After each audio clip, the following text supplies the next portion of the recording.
Welcome back, people. Listen, we just finished the Super Bowl, which means that we are officially gameless for the first time. But you know what? That doesn't mean that we're not going to discuss some football and we're not going to discuss some Colts football. So, ready up, get your snacks ready, and Sammy, bring us in. Turn up your volume. Because you're about to listen to The Sick Podcast. And Bill Show. Intercepted! Marlon Jackson!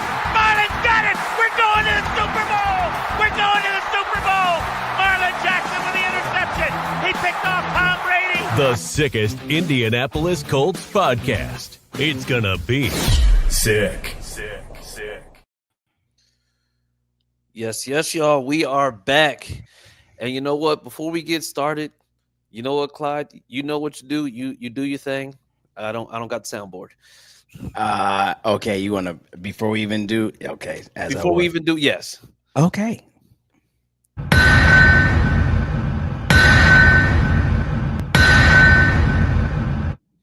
All right. Hey, welcome back. Well, so the thing is, and Clyde, we're not gonna be doing all that reading and stuff. You know, there's no more games to bet on currently. So, for right now, it's just like, but still, make sure that you just go to DraftKings this way once the games do start back. You know what I mean? It's just like, well, we're still in their good graces, you know what I'm saying? But No with bills that to pay being tonight. said, Got it. No Exactly. bills to pay tonight. Exactly. But you know what? Welcome back to the Sick Podcast Anvil Show, where we're talking about Colts football. Not necessarily a whole lot because we haven't played in a little while. That's fine. We're gonna change that next year. Okay, hopefully, maybe, possibly. We'll see.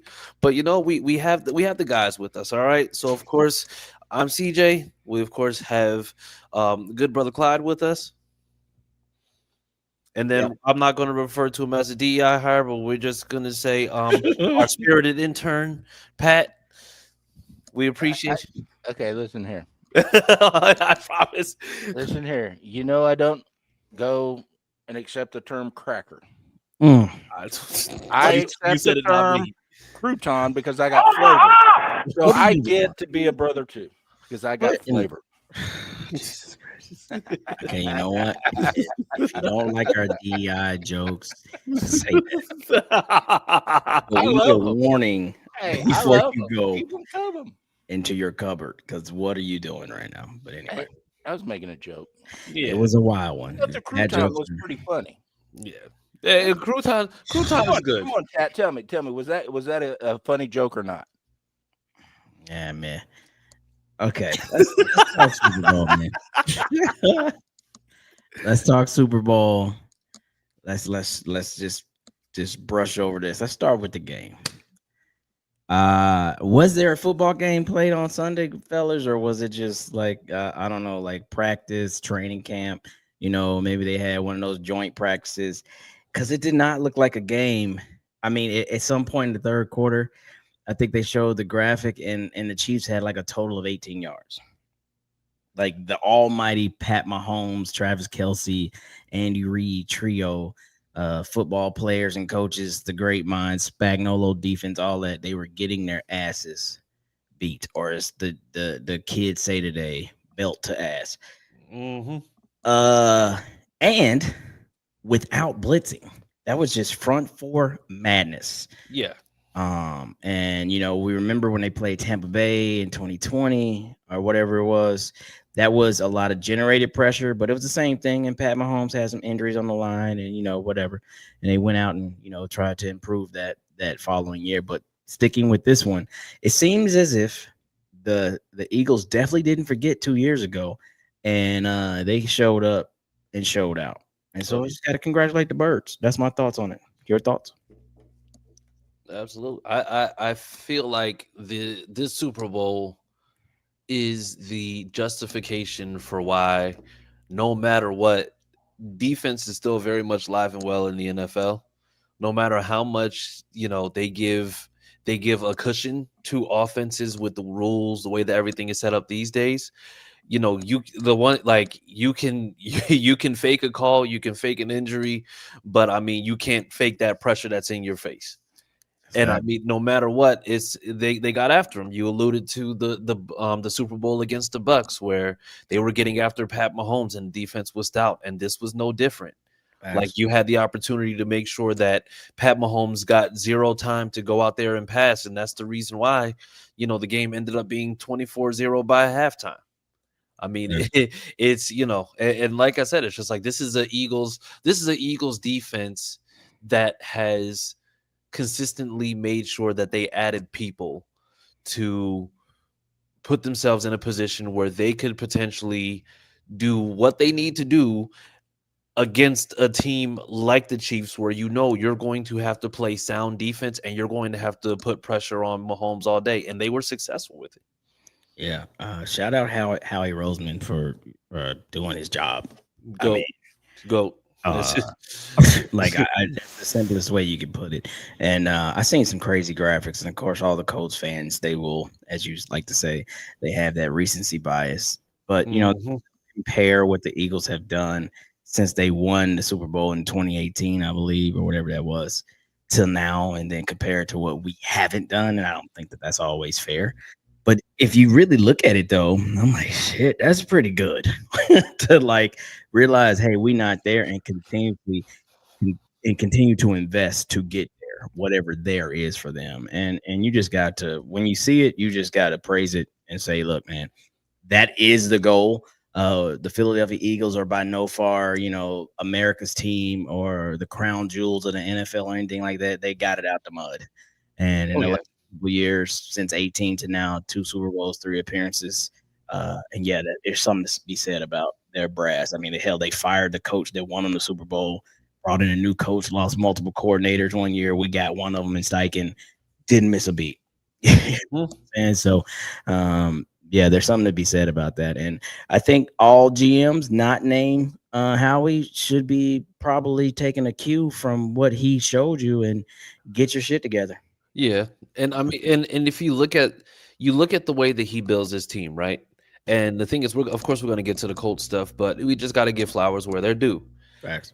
Howie Roseman has built this team to where you have the best mix of veterans. You have the best mix of young players and rookies that are coming in, because now you would think that the D-line, might have taken a hit after, Fletcher Cox was no longer on the team. That's what you got Jordan Davis for. But if you see how Milton Williams, you see how Jordan Davis, you see how Jalen Carter were making sure that they were in Pat Mahomes' face. And then on top of that, you had Josh Sweat that was rushing from the outside, who they had to basically make sure that they're trying to double team on the inside, because they did not have the protection to be able to go against those guys. And Josh Sweat was basically just coming free, for like a good portion of the game. And that's Nolan where Smith had some action too. Yeah, exactly. The way they was going to stop him was tackle his ass. Brandon Graham. Brandon Graham comes back from injury. He's been out all season basically, and he was getting pressure. It was insane. Yeah, and then and if you look at the way that this team is set up, right? Because Darius Slay potentially is either going to retire or he may move on to a different team. But you look at that secondary, Darius Slay could leave, and you don't. There's not going to be a big drop off because of the fact that you got Quinion Mitchell, and you didn't put him into like a CB1 role automatically.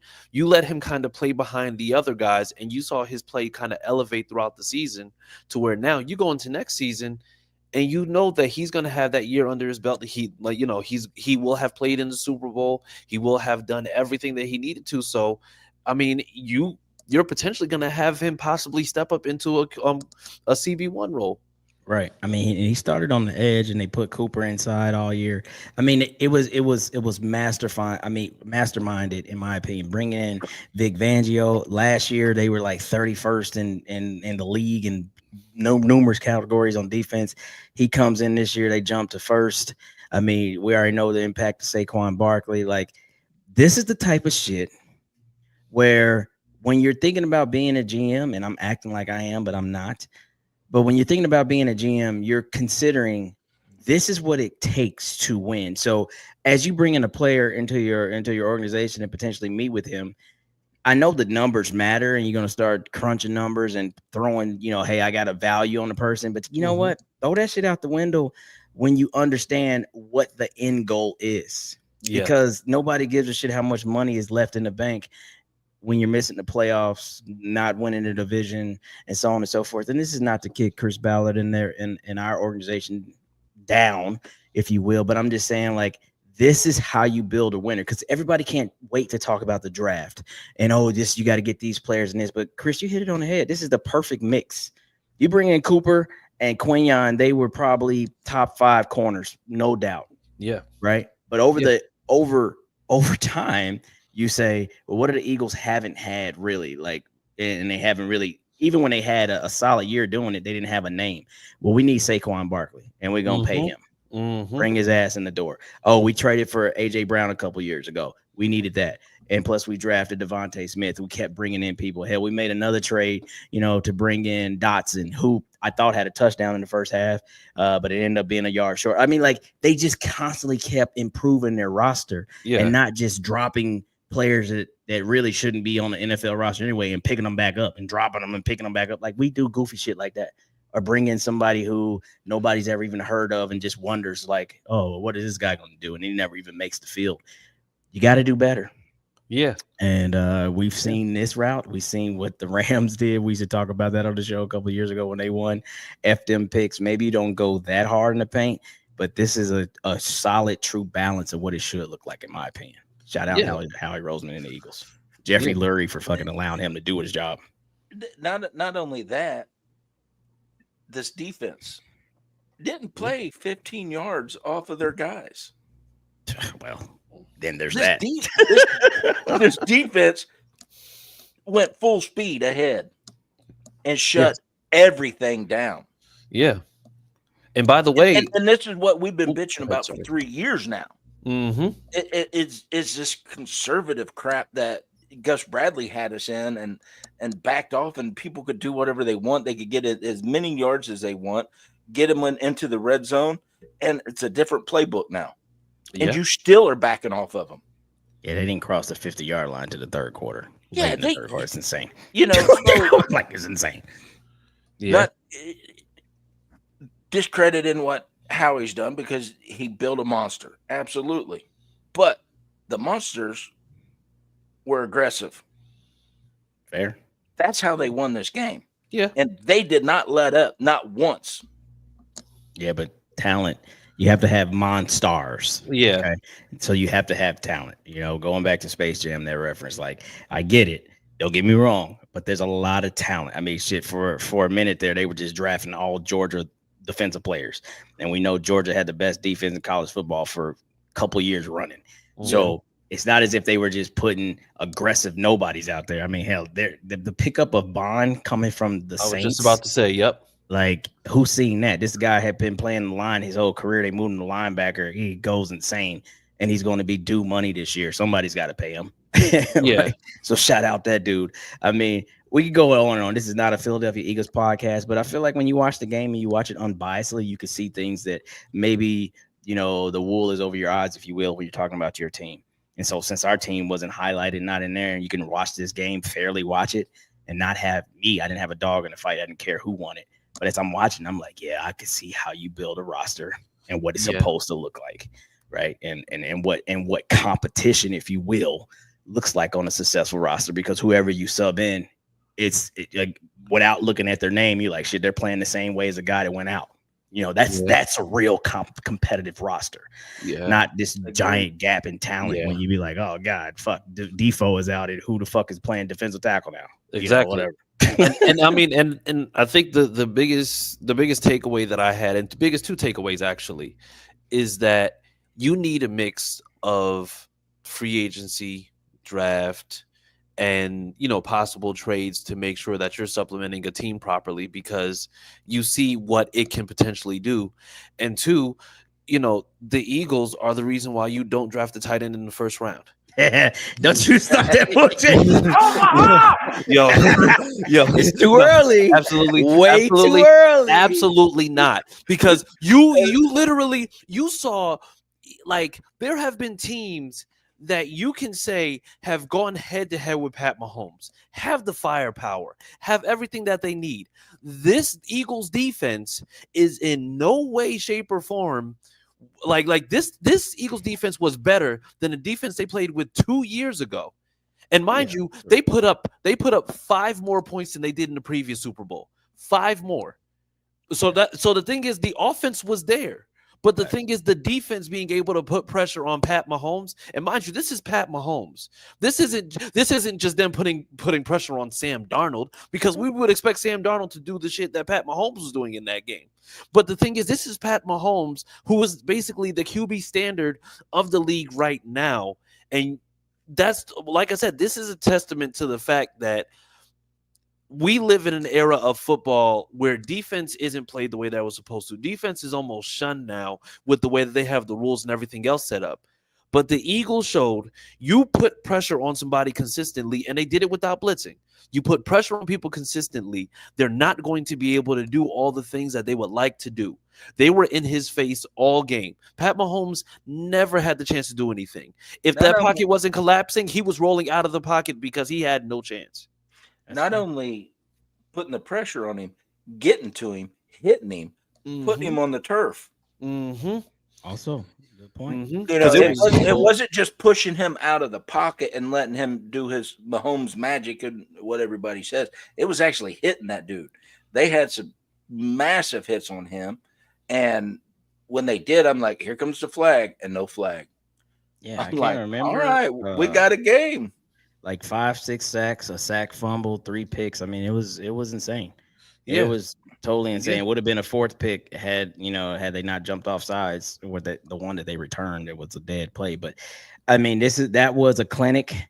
And I think that like I said, especially because we're Colts fans, I hope that people were astute and watching for what it is. Like, let's not just talk a big game. Let's not believe in our guys. Let's not come with all this like trademarked silly shit. Let's really think about what needs to happen, where the holes are, and how you address them. Because when you're looking at a team that's put together, you can't do anything but admire what they have done and understand where you are not. Yeah. And that's what we need to do. And I don't give a shit about the other 31 squads, but I know for sure this is what we need to do. So it's not recency bias. Go out and do exactly what they did. But you need to, no kidding, like really, really rescout your roster, really, really reevaluate your talent and say, you know what? This is not going to work going forward. Here's what we need to do to make that change. And it's going to be a process, but I'd rather it begin at some point than never. Yeah. You got to ask a bunch of hows. When you're doing this, you look at Philly and say, how was they able to maintain that pressure? Okay, well, their depth pieces are just as good as their starting pieces. That's how. Yeah. How was they able to do this? This is how. And like you said, Clyde, ain't nobody going to mimic anybody else in this league. Because everybody is their own selves. They've got their own philosophies. But everybody should be asking the how. I agree. And then tying in your philosophy to find the answer to the how. How did they do this? How did they keep this? How did they maintain that? And then bring your philosophy into the how and do it. But I think we also, and especially when it comes to the how, it was, and the biggest how here is Howie Roseman not being afraid to it's him not be, exactly little bit of dad humor, you know what I mean? Know what I'm saying?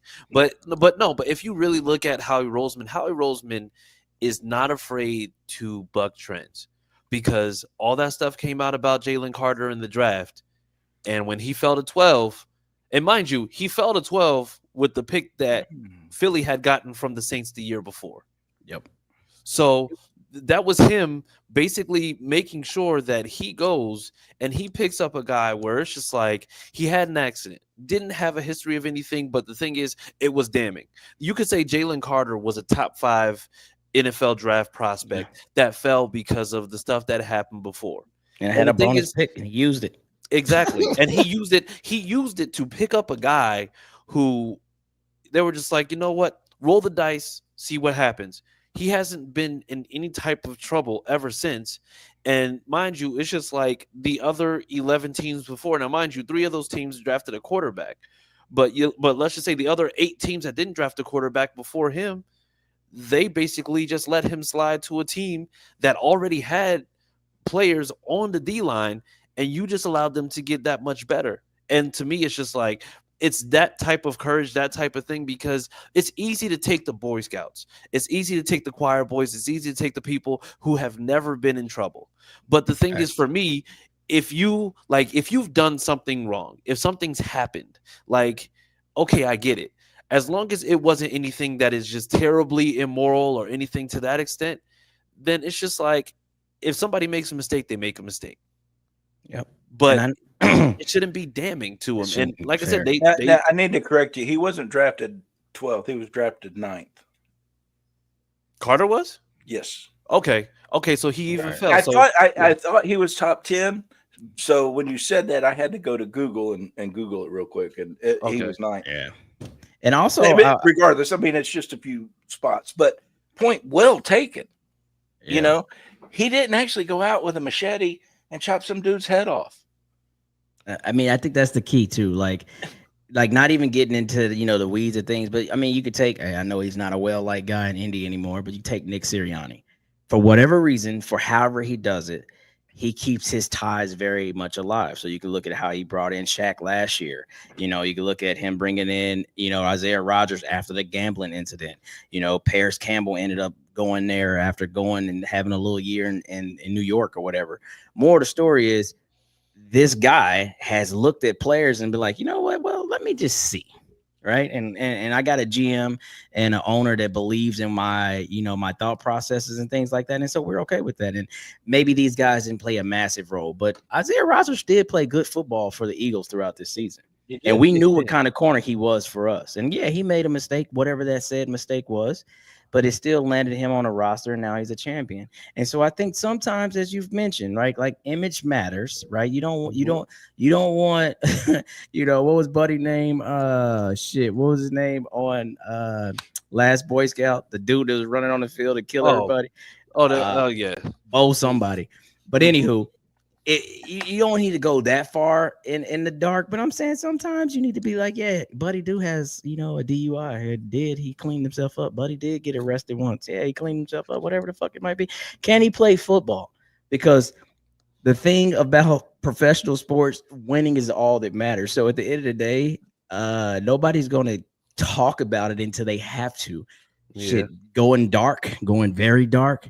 Aaron Hernandez was a champion and loved until you realize, like, that's a whole ass murderer. Like he's a maniac. He was a psychopath, leaving college, and they still took a chance. Now, saying again, you got to kind of watch how you step. But what I'm getting at is, they win games. So there's got to be a good mix of that. Yeah. And I'm gonna switch. Oh, go ahead. I think the other thing that we're talking about is, and I mean, this is something that I'm not necessarily saying it's a thing, but the thing is, it's just like, if we're gonna talk to these players about gambling and drinking, then we have to kind of figure, if we're so heavily immersed in making sure they don't do that, then I mean, talking about our owner. I'm talking about sponsorships be damned. I mean, it's just like, don't tell them they can't gamble, and then all of a sudden you see a commercial for I'm not gonna say no names, but a freaking casino in your stadium, and you're telling these guys not to gamble. It's stupid. Yeah. We've had an owner that has had some issues as well in other realms, and so I think we just got to understand what life looks like for real. Now let's switch. We're not gonna spend a lot of time here, but let's just switch gears and let's just touch on this. That was a fun topic, though. I'm not gonna lie. Yeah, but we're still on the Super Bowl, but not there. We're on the Super Bowl halftime show now, and this is not my play to add why I liked it or didn't like it or whatever. I just want people to understand something. In America, if you're going to say that one of the things that is most cherished is freedom of speech, no matter where it's at, if that's one of our most coveted and most cherished rights, well, then when it's on display, understand exactly what that means to you at that point. Yeah. because it's not just your right for you personally to say, do, or however you want to you say or do when you say or do, but it's also for every other, red-blooded American to do the same. And when people have certain stages and they choose to use said stage, understand what you're witnessing, whether you like it, whether you agree with it, that doesn't matter. But understand that at that moment, something is happening. And I believe it or not, this is where it gets kind of crazy. There are tons of people that are attached to it. So if you take a situation like Kendrick Lamar and how he's voicing a message, and maybe your demographic doesn't understand it, there's an entire other demographic that does. But then you could take something completely off subject and take what's been happening, what happened in Cincinnati, I think Thursday or Friday, and how that demographic did what they did. And there was another demographic that didn't agree with them having Nazi flags and pushing a whole bunch of, other stuff. That was their freedom of speech. That was their right, if you will, whether you liked it or not. But I'm saying this is what this country's built on. Too many times, and I'm not preaching to anybody, but too many times people have talked about what the flag means to them and how people have served like myself, and we really understand what that actually means. Serving means you have the right to do exactly what you did. Serving means Kendrick Lamar has the right to take that stage if he's been named, the guest performance, and do exactly what he did. I serve my country for both of those, and they're in completely different directions. By no means do I support white, supremacists, but unfortunately, underneath the flag, for that reason, they have the right to do that. It's kind of wild to kind of put into perspective, and sometimes a lot of people don't even understand it. So when you watch the Super Bowl and you say, well, the music didn't hit me and this and that and blah, blah, blah, I couldn't understand him or whatever, but were you watching? His message was very clear. Whether you heard one word or zero, the message was very clear. Yeah. And the imagery that he used, the allegory, everything that he put in your face was very clear. You didn't have to have ears to even know what was happening. And so for that, that's where I'll leave that. Again, it's not for, and this is just my piece. I'll let you boys speak on it. That's not me to debate whether you like it, worst halftime show, whatever. Say whatever you want. And it's not about comparison, find a one that was worse and this or whatever, but it feeds a different demographic. It's none of that to me. But what it is understanding that we are living in a very, very, very unstable society right now in America. Yeah. And whether we want to believe that or not, sometimes you have to see it on the national stage to really believe it. And that's what, to me, really happened versus any song that you might not were able to understand or hear clearly or whatever else you want to say. I don't care if he mumbled, whatever. What he did visually and his artistic, expression was loud and clear for Clyde Wesley Oliver. And I'll leave that there. I rest my case. I know I'm coming fresh off of jury duty, but I'll kick it to you boys if you want to add anything before we talk about the Colts. I do, since I'm that demographic you were speaking of. And I agree with you 100%. What up, Cody? Listen here. You can have thoughts. You can have feelings.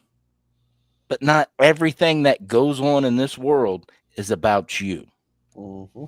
Stop acting like it is. Did I understand it? No. Did I know there was a lot of comms in that? Yes. Did I ever listen to Kendrick Lamar before? No. It's not my music. I like bluegrass. I like country. I like Christian music. He likes Taylor Swift?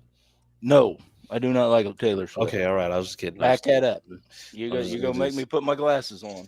There you go. All right, there we go. Like Andy Reid right there. And like Chris was talking about before the show started, we knew, 6-8 months ago, who was going to be performing at the halftime show? If that's not your style, get up and go make you some more hot wings during halftime. Get up, go to the bathroom. Get up and go take care of your damn kids. Mm-hmm. Get yourself some celery and peanut butter. You don't have to sit there and watch it. If you know that's not your style, get up and go do something else. Yeah. It's fine. It's okay. And we wouldn't have any of this problem. And Clyde, you said that this I'm going to ask you to restate it about society and where we're at and Very how unstable. crazy it's very unstable. And it's going to take real men, not black men, not white men, not brown men, but real men to bring this society back together. And women. In the women, when I say men, I include women in that because they're absolutely, spearhead a lot of things that this country does. Integral, yep. Yeah. So it's going to take real people to bring this back and say, you know what? The color of your skin doesn't matter. Your actions matter. Let's go with that. And FYI, I'm sorry. Go ahead. Skin color doesn't get you anything. I mean, only in a small selected groups does that actually work. Everything else it's us.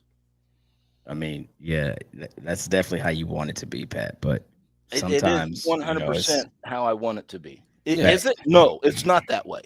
You're right, it's not that way. Yeah. And there's a lot of hard truths that need to be spoken just because of Lamar's performance.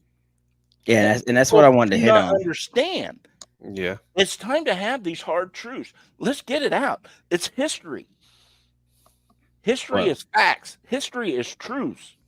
I mean, just FYI, like Pulitzer Prize winners don't make music primarily for people to twerk and get goofy with. So you got to kind of keep things in perspective. Like, it's one thing to win a Grammy, which you got a ton of those. It's one thing to be acknowledged for the music itself, but then you got to look at like the messaging. And if you win a Pulitzer Prize, that means your work is worthy of something greater. Mm-hmm. Right. So let's just look at it like that. Those certain things mean things. Because of this halftime show, I've now learned just yesterday that Kendrick Lamar won that award for his poetry. Yeah. I never knew that. That's friggin' fascinating to me. Exactly. But that's being open-minded. That's not caring what color skin somebody is. That is actually being human to another human being. And that's what we got to be. Yeah, I think that's a talk for another time, another show. But Chris, did you want to tap into that? Yeah, and I mean, I think first things first. It's just like you said, and I mean, I think same goes for both of you. Like I never served, so for me, it's just like y'all served, y'all sacrificed time, y'all sacrificed your bodies in order to be able to do what it is that I'm able to do freely. No, that was after you decided that you wanted to pinky wrestle somebody that came into your store. Okay, that damn sure wasn't. Well, yeah, that's what happens when you try to break dance past your prime. Just like a professional wrestler. Anyway, Chris, continue. That was a hell of a move I pulled up. But in all seriousness, though, like the thing is, for me, it's okay to not like things, right? And it's okay to say, it just wasn't for me, because it's when you go on social media can be a very volatile place. So the thing is, it's just like you're going to see a lot of those people. You see a lot of people who have the same type of profile picture on certain things where they're just saying, "Oh, this is the worst halftime show ever." But it's just like, I'm pretty sure that you sat through one of them and you were just like, "Hey, yeah, this is fantastic," knowing dang well that you said you couldn't understand what was going on in this past Sunday's halftime show, when you couldn't understand the halftime show 20 years ago when it was in a different font. Like, it's just like, I don't want to hear that. Like, to me, it's a dumb argument. But the thing is, it's just like, everybody wants to be sensational. Everybody wants to have, these opinions until they realize there's a bunch of other people like them that have the same opinion that they're trying to go ahead and contend with. So then you have to go and just try to fight back. But ultimately, everything ain't going to be for everybody. I've sat through every single Super Bowl halftime show, watching things that I did like, watching things that I love, and watching things that I didn't like at all. But the thing is, at the end of the day, it comes with the game. And for me, I know that, there's bands that played that just weren't part of my, they weren't part of my demographic. It's not that I don't like the music, it's just like, I like all types of music, but the thing is, that particular performance just wasn't, it didn't appeal to me. And you know what? When we started getting past the point, when we started getting to the point where we can be mature enough to just say it just wasn't for me, instead of saying it was the worst ever, it was this, that, and the other, just like, no, there's no need for all that. Like, if you don't like it, that's fine. You could just say it's not my thing, it's not my cup of tea. And you know what? At the end of the day, I respect that more than trying to say it was the worst ever. Because honestly, I mean, when you start saying stuff like that, and I see your profile picture, and I see all the stuff you got going on, I realize that you might be talking in a little bit of coded language. Yeah. So I mean, it is what it is. That's just what it is. Now we do have some limited talk to talk about with the Colts. I mean, it was Super Bowl Sunday, so we did that. We gave its due. But Chris, what is it that you wanted to discuss tonight? And let's do that. So you know what, I like going back to how the Super Bowl went. Like going back to talking about what it is that we went into it, and it's just like, I give Clyde hell. I've been giving Clyde hell for some weeks now, and you know what, I have to say, I'm going to continue doing the same, because the thing is, we don't need a tight end in the first round. Fine. If the Eagles proved anything, if the Eagles were able to prove anything to me, it's the fact that a stout defensive line is going to do wonders for the entire defense. Because I'll tell you, having two rookies out there in the secondary, you would have never known. You would have never known it, because of the fact that you had Pat Mahomes, who normally is able to get some time in the pocket, get his plays off, let plays progress. He didn't have that time. And that's what ended up being that pick to Cooper DeJean. That's what ended up being that pick to Zach Bond, which, by the way, one was a pickup and one was a rookie in the draft. Two things that we've been caping for, but we have to be able to understand that it starts with the defense first. For me personally, like, if you want to help out AR, you will help out AR by I'm going to say getting more talent on the defense and making the defense better, way more than you ever could just by getting him a tight end in the first round, especially in a deep class that has more than one tight end that you can potentially go to. But that sounds like a scapegoat to me, but not in an argumentative sense, but it's more so like, it's almost like you're setting the kid up to, and I don't want to use fail because that's a strong accusation, but it's like, okay, well, we got a defense that can stop people. We gave you the ball more times in the game. You had way more possessions. We got off the field on third downs. You name it. Mm-hmm. Your efficiency didn't increase. You guys still had tons of 3 and outs. Whatever else you want to throw in there, that's a negative, if you will, stat. And it's like, okay, well, now we know the problem is the quarterback. Yeah. So then let me ask you this. What is the one thing that you can do to make sure that you're helping your quarterback, especially in situations?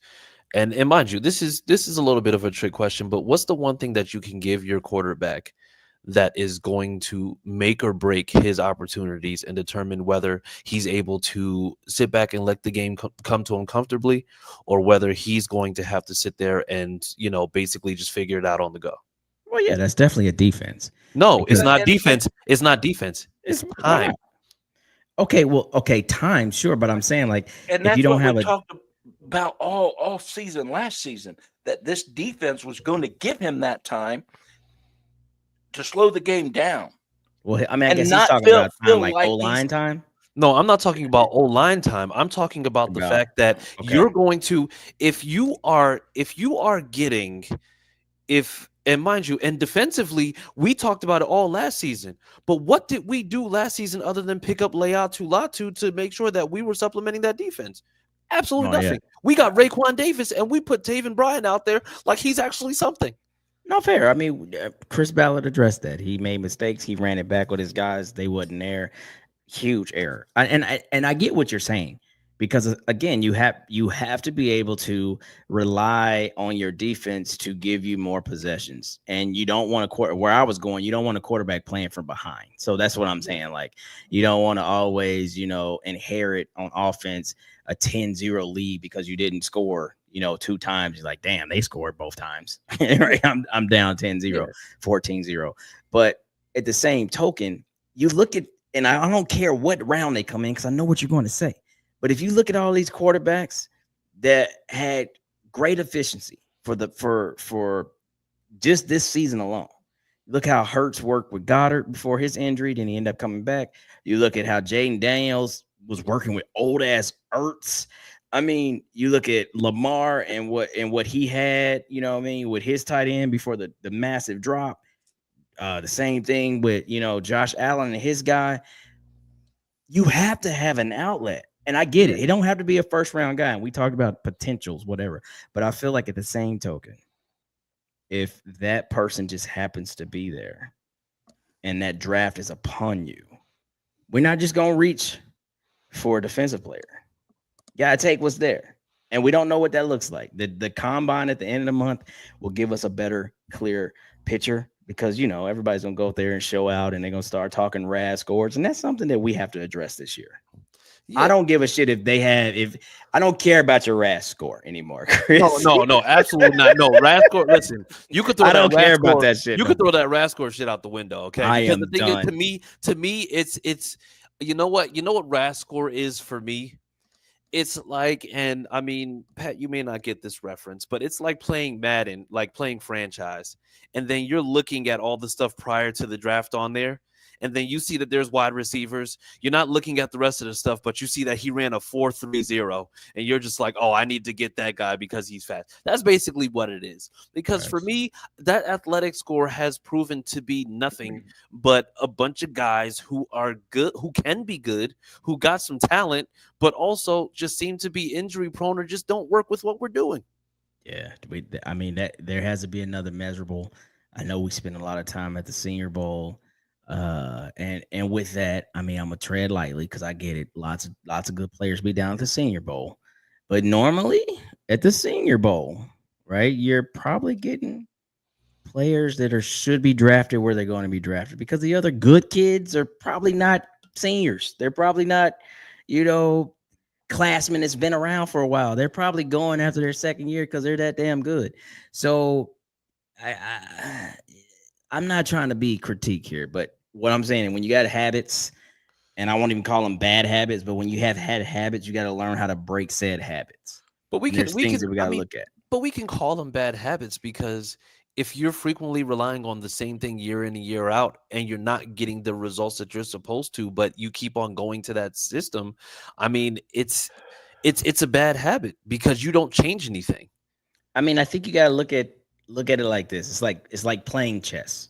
Right? Like when you learn a certain strategy, a certain opening, when you learn how to defend your territory and you move a certain way, so you have a certain defense strategy, it's very difficult when that becomes your philosophy.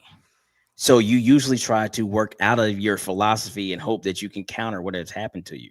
We got an 8-year philosophy that's in play currently.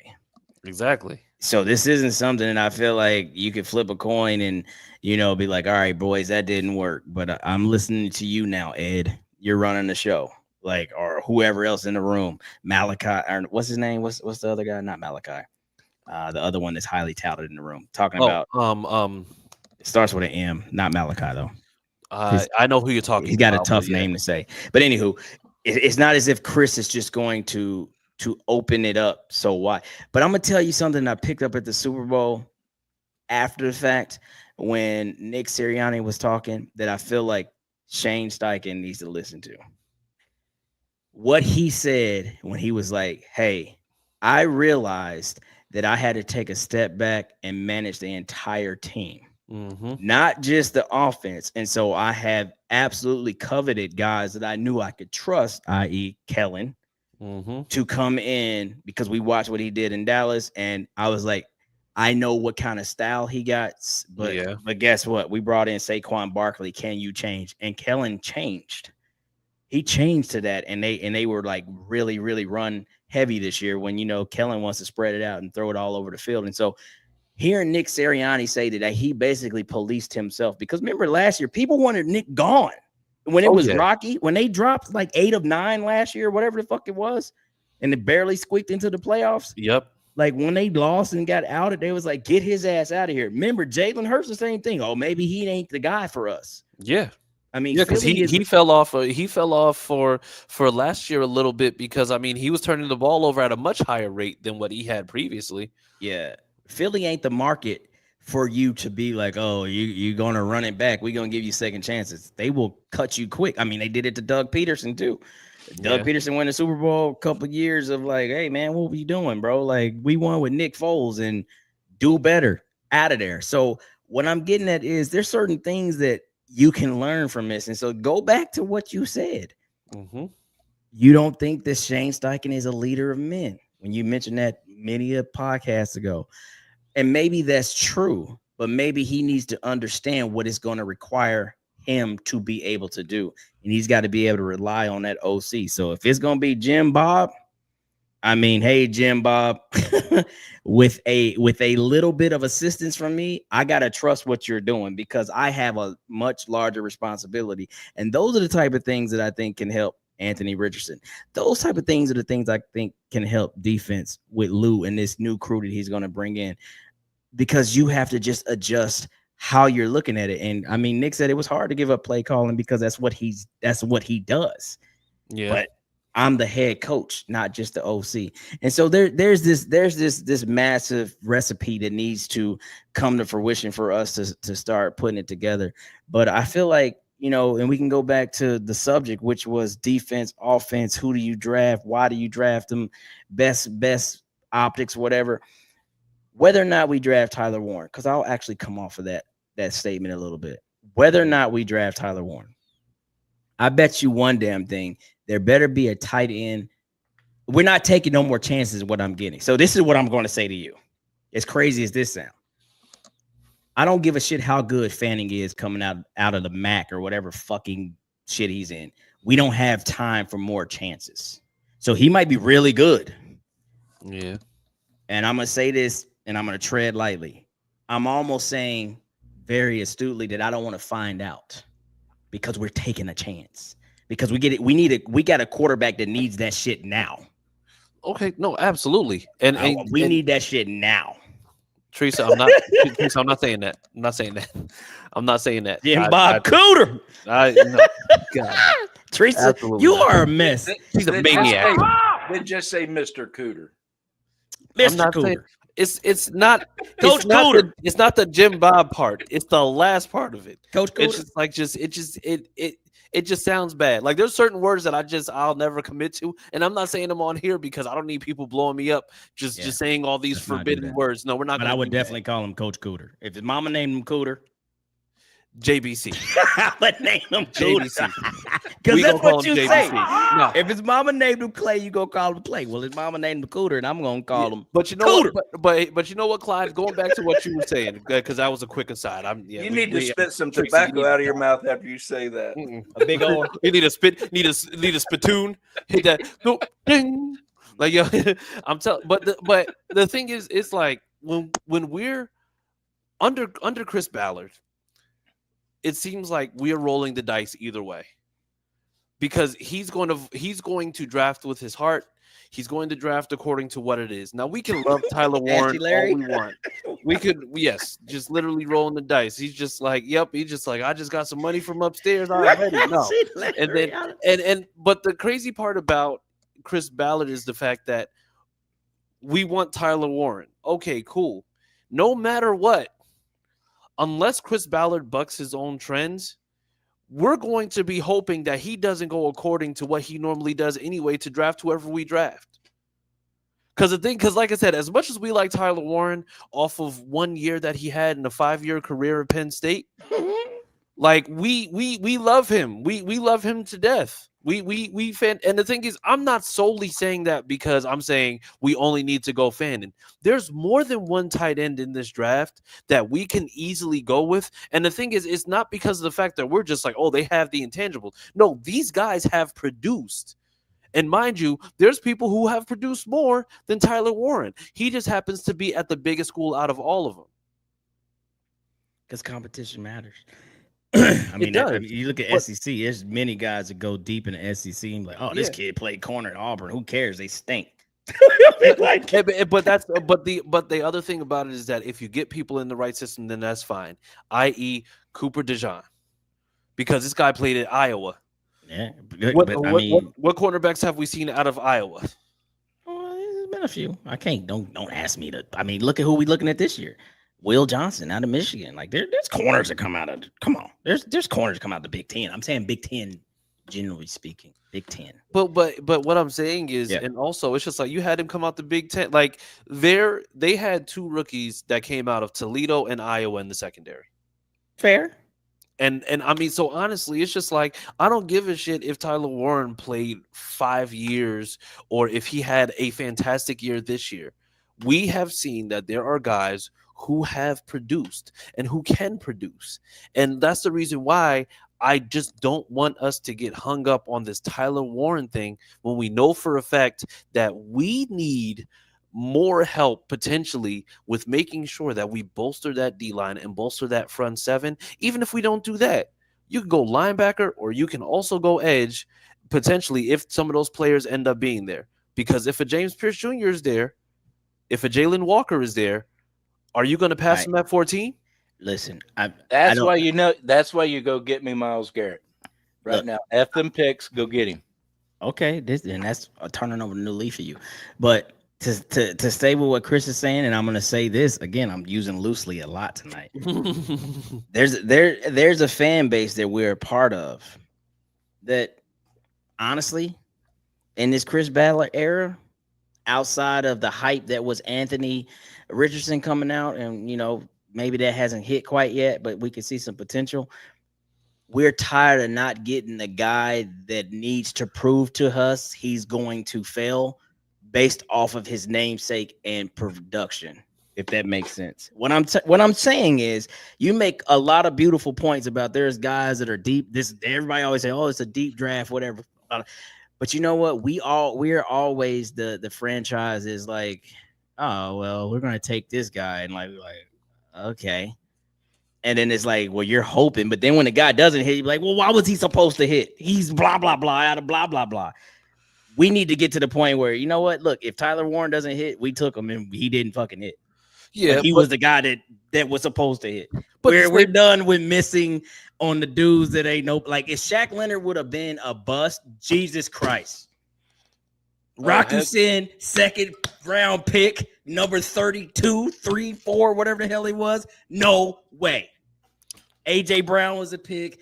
DK Metcalf was the pick. You name it. So many other people at that draft. Rocky Sin at 33 or 4 or whatever number it was after trading back was not the pick. So that's what I'm getting. Warren was still there too. Well, we could. Listen. That's where I'm going. The comparison that we heard in regards to Rocky Sin, or the things that we heard that he was wonderful in the Philadelphia community and that he had a wrestling background. Neither of which I gave a shit about as a cornerback. But then also, like I said, it's just like it's tough because once again, in this Chris Ballard era, it's very, very tough because the thing is, we've drafted guys from big schools. We got Kwity Paye out of Michigan, and he has never developed into a pass rusher. Yeah, but that ain't not what we thought he was going to do. And I feel like this is what I feel like. And I don't want to tie 2 things, but we missed so bad with DK Metcalf because remember, he had that same freakish combine that Anthony had years later. But he can't run certain routes, and he's really a one-trick pony, and all these other things, and he doesn't have the greatest hands, and all this other nonsense shit. And didn't he have a little bit of trouble in college? I don't remember what. No, it wasn't. No, he was injury prone in college. That was the reason why he literally got. There was something about college I couldn't remember exactly because he never went. I don't think he ever went over 1,000 yards in college. Because of the injury stuff and because he had that monstrous combine, that's the reason why he was able to kind of jump back up. And maybe that's all right. But guess what? That motherfucker would have been an Indianapolis coach. I don't give a shit about nothing. Yes. You see talent when you see it, and then you take chances when you believe them. I'm seeing talent. I'm taking it. I ain't taking no chance because I believe, Rocky, he'd be great. A great outside corner. I don't know why this is podcast even about him. But what I'm saying is that's why the Tyler Warren versus the Fanning or whoever else you want to throw in there, that's where we are in this thing. We have taken way too many like whoopsies. We'll see. And then, like you say, a lot of times these guys don't even make the fucking roster. Yeah, and I think it's gonna just boil down to who do you have? How bad do they want it? and exactly what is it that they're going to do. Because for me personally, the RAS score, whatever, man. Like fuck the RAS score. What is your mentality? What is your thing that you do to make sure that you're not just prepared, but that you're going out there and you're going to make the person across from you pay every single down? And for me, it's just like that's just what it boils down to. And you're not going to find that mentality with everybody, but when you do find that, you need to make sure you prioritize that, because everybody's going to be athletic. Everybody can run a good 40. Everybody can do all this stuff. But the thing is, what are you going to do to make sure that as soon as they line up against you, they know that they're going to have a long ass day? And that's what's going to be most important to me. Well, see, Teresa, let's bring Teresa comment up real quick, because that one's beat to death, and then you can have it, Pat. This one is beat to death, Teresa, because everybody talks about Brady, and now they're talking about Brock Purdy being Mr. Irrelevant. This is completely different. I'm gonna tell you this right now. This sounds fucking nuts. As good as Tom Brady turned out to be, people call him the GOAT. I won't call him that. But if Tom Brady was in a different era, Tom Brady never sees the field ever. If Tom Brady came out in the era that we are in with these quarterbacks now, he's the same scroggly dude coming out of Michigan is 1999 Tom Brady that you've seen on the combine clip, and you drop him in the draft now, or you drop him in the Mahomes draft or the Allen draft, he don't ever see the field. That is an anomaly. Tom Brady is the anomaly. Purdy getting a shot after them having Trey and after them going through Jimmy G and you name it, that is the anomaly. And so those are great stories. But to use that as, okay, well, Brady wasn't in his, that is once in a lifetime shit. They had Drew Bledsoe locked up for a gajillion years, and Drew Bledsoe was the man. They're the exception, not the rule. Exactly. But anyway, Pat, I'm sorry. Go ahead, because we got 3 minutes and you've been yawning for 12. Well, you some bitches won't shut up and give me a chance to talk. No, you just come in here and you're old. So that's true. The RAS score should not be the tell-all for these GMs. It should only be a piece of what they look at. Because the RAS score definitely tells you a lot of different data about an individual. It does. I don't want to do away with them. I just don't want to be so heavily invested in a RAS score that we're forgetting about what Clyde just said. Are you the guy that's going to make that play for me? Yeah, you on paper, you're as talented as anybody that's ever come through the draft. But are you the guy? And what makes you that guy? Yeah. You know, and I know these GMs ask these guys tons and tons of questions, and we won't ever know all the questions that they ask them. But it really does seem like Ballard grabs the highest RAS guys he possibly can. Yeah, and it's just not working. And they chop it up to talent, and I don't believe it's talent. Yeah, no, because that it is talent, but it's trained talent. I can train and do the bench press. I can train and run a faster 40. I can train and do this. I can train and do that. Yeah, but am I going to be able to take my talent to the next level? Talent is different than training. Talent is just innate by God. You've either got it or you don't. That's what we got to find. And I don't care if it's a Big Ten school. I don't care if it's a 3A school. If they're talented and they can get the job done, get them. But that's why I want to limit that before we close. Like, to me, talent has nothing to do with anything on the RAS. Talent is how you play. I don't like. It's a gift that you run fast. It's a gift that you're fucking strong. Yeah, you can train to these things, but like you look at Bo Jackson, he was both fast and strong. And if you watch the documentary, he's like, I rarely even lift weights. That was God given. Yeah. And so, but talent equates to, I just have an ability to see the field like you don't. Like when I'm on the field and I make a move and I could do a Saquon Barkley type fucking, that's a talent and a gift combined. Because nobody taught him how to do that. That was just in him, and it was pure natural instinct. Fact. That's talent. That's Patrick Mahomes, Lamar Jackson, they've got that natural instinct, and that's what makes them great. but I would even argue like probably the most talented football player outside of like a Bo Jackson, Deion Sanders was probably somebody like Michael Vick, yet his efficiency and his numbers don't equate to Brady, Manning, all the other greats, because that's something that he didn't have, but he had talent on the football field. I can make everybody miss. I can outrun people.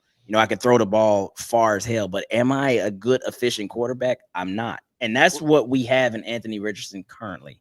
And so we have to get away from, as you're saying, looking at the intangibles, these things that you can put on a piece of paper. He jumped this high, he ran that fast in that amount of time, and say that's going to equate to the football field, because it doesn't always do it.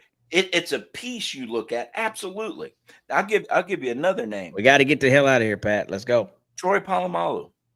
What that man could do on the field is not measurable. Yeah, and his numbers didn't match that type of shit coming out of college. Absolutely not. Yeah. But disagree with me that man did not command the defense in every game he played. For sure. And you're like, how the hell did he know to be right there? How the hell did he know to jump at this exact time? He just had it. That's pure talent. Big facts.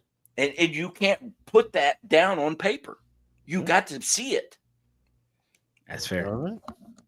All right, boys, let's get out of here. No, we got to talk about some things really quick. First off, shout out to the Sick family for their work during Super Bowl week. Shout out Sammy and everybody that went out there. That is year 2 at Radio Row and absolutely did their thing once again. So Juliana, Anello, Sammy, Adam Rank, of course, and everybody else that pitched in this year. Great job. Okay. Also, second announcement, we're going to one show per week now. So it's probably going to be Tuesday nights. There will be a time or two when we might flip it to Thursday nights, depending on how our schedules fall. But at this point in the season, it's kind of the lull period. Not a lot of things happen, so we got to make those adjustments. Okay, now with that, we will jump into where people can be found. We'll start with you, Chris. You can find me on Twitter with at CJ Colts fan. And of course, you can find me on Facebook wherever you see me reposting when we go live. So yeah. Yep. But at the same time, if his mom named him Cooter, gonna call him Cooter. You ain't gonna let that go. I'm gonna say JBC, and I'm not gonna say the JBC either. I feel like it's kind of hypocritical when you talk about if his mom named Clay, you're gonna call him Clay, but not Cooter. But anyway, you can find me at Coach Clyde on X. Nah, look. Watch yourself. Clyde glitches whenever he realizes that he tries to say the in front of X. On X. Pat, where can you be found? There is no such thing as Twitter. So you can find me on X. He glitched. Big P Colts.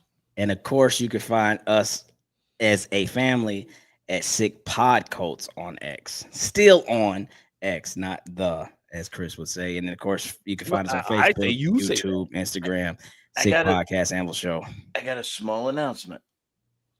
I know. Everybody knows by now that we are partnering up with Game Day Camps. We're going to be running the media for Josh Downs' second camp this year. Super excited about it. Yes. But I'm working on getting a free entry. So watch the show next week. I'll have more information. So your kid might be able to come to this camp for free, just for being our friends. Yes, and we are also still putting the details on working Kenny Moore's camp and Zaire Franklin as well. So lots that will be happening in the off season, and that's actually very fun for us. So can't wait to do these things, get out and do some community engagement. But we are way over time, and with that, we have to go. So Sammy, please take us home. And that's a wrap. Hope you don't miss us too much until next time. Follow the Sick Podcast Anvil Show on YouTube, Instagram, Facebook, Google Play, and Apple Podcasts.